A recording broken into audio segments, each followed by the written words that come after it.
Today we are making chocolate chip cookies. We'll need 100 grams of brown sugar, 100 grams of white sugar, 115 grams of unsalted butter, 2.5 grams of baking powder, 185 grams of all-purpose flour, and finally some chopped chocolate and some chopped chestnuts. Add the butter and sugar together and mix them. Next, add an egg.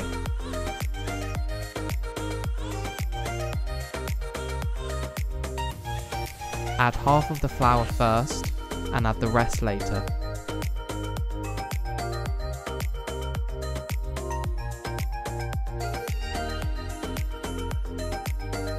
Now add the chocolate and the chestnuts.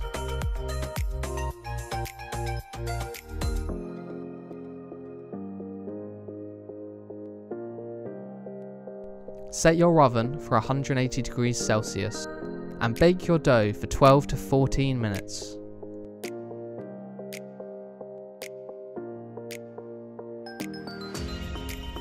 Enjoy your sweet treat.